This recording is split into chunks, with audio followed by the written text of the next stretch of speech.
There was an astonishing statistic published by Chris Becker from Africa Alliance recently, and he says that since 2011, the JSE All Share Index was up 66%. And so we did backward flips and we did forward rolls and we ululated. Yeah, we ululated. We were very, very happy.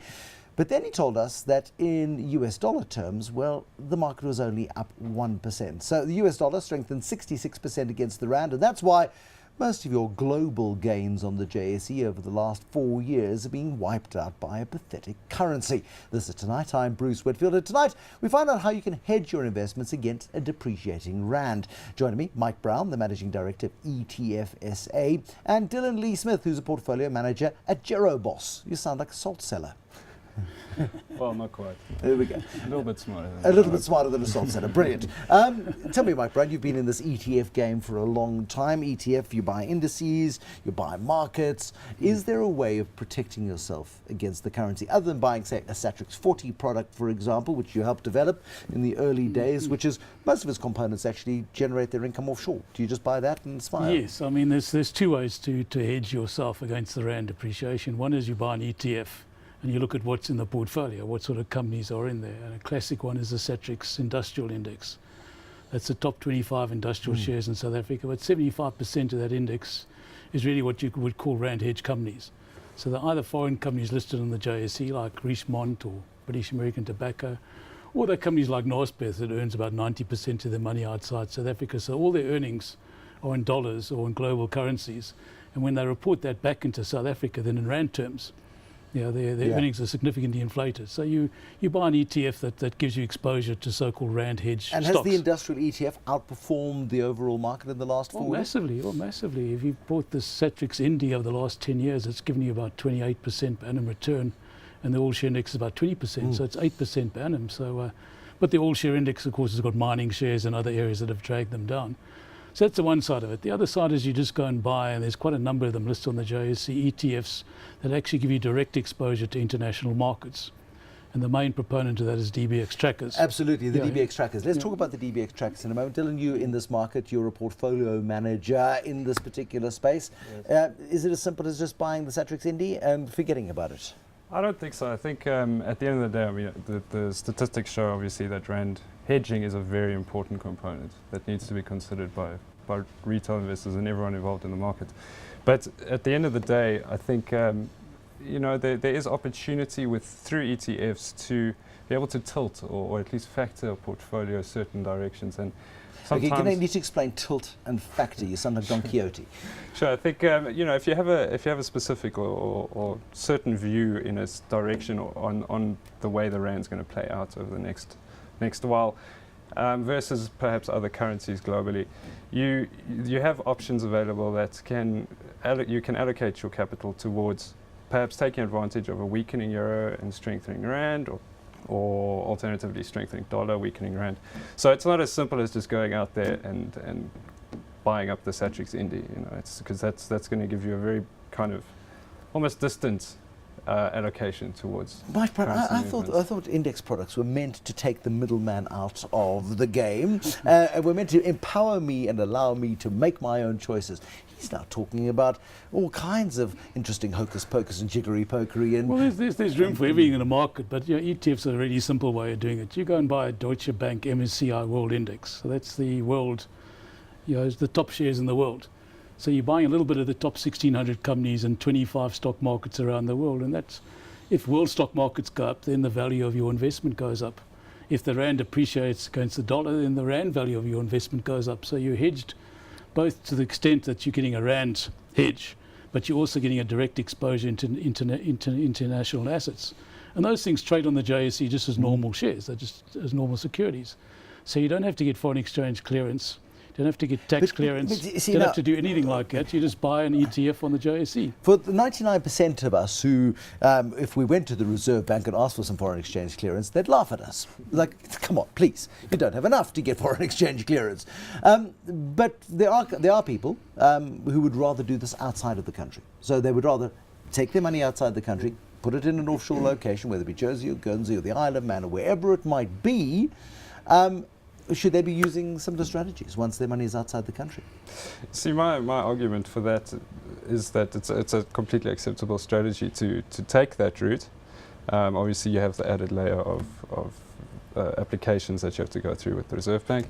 But I do think that it's equally as good at diversification and hedging your exposures. The issue that comes then is what to put it in, and because as locally based investors, we might not have as much experience in single stock selection that we do if we bought on the JSE. So to go abroad and take your money offshore is advantageous to hedge yourself, but then at the same time you might still want to look at ETFs just to easily diversify across assets. Absolutely. I mean, when you look at it, Mike, I mean, the DBX trackers have been a great innovation in terms of providing global access for South Africans.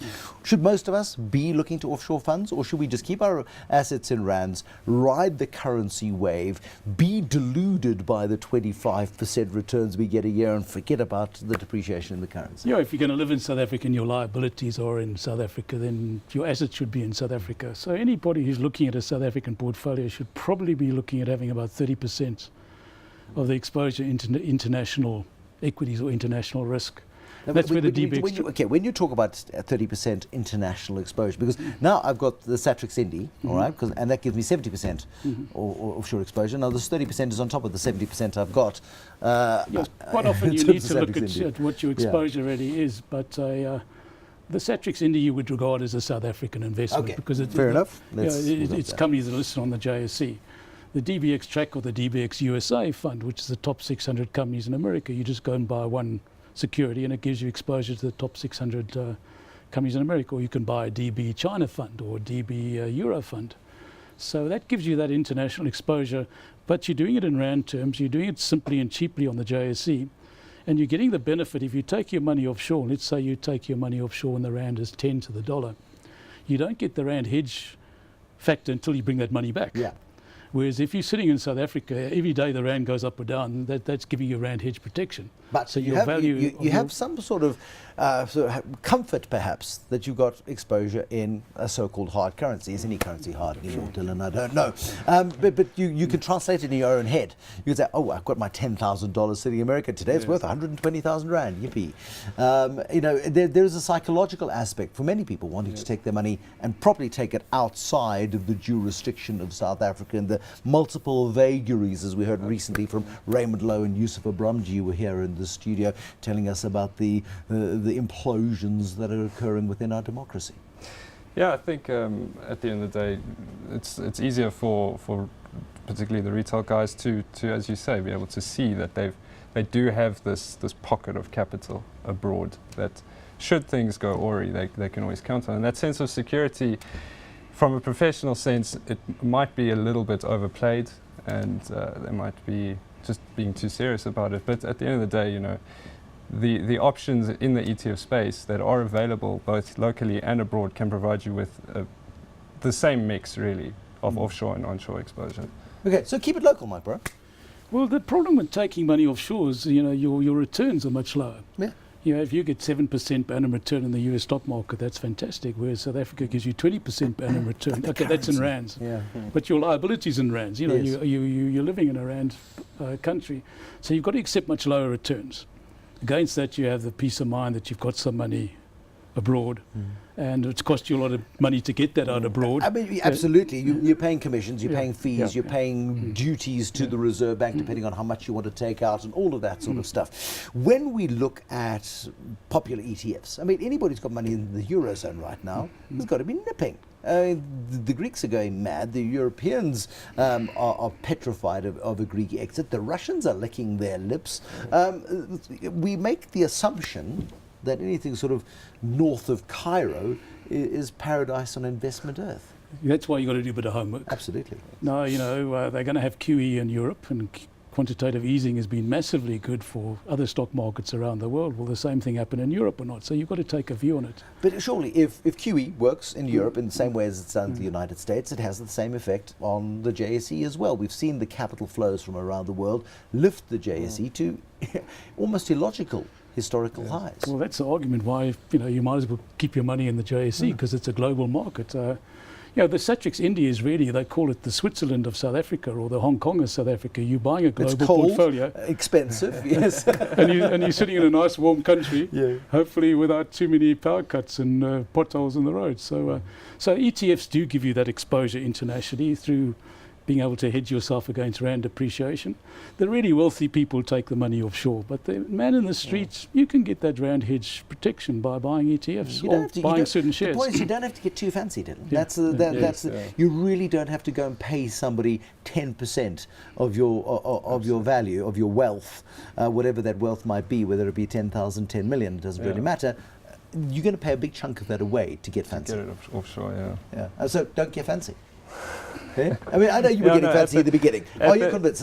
As Pastor Mike convinced Yes, for sure. No, absolutely. I do think that at the end of the day, it's if something's working, you don't need to try and spice it up with something that's a bit fancier. I mean, if your Satrix India is providing you 75% protection, stick with that. And then you're getting the returns as well. So.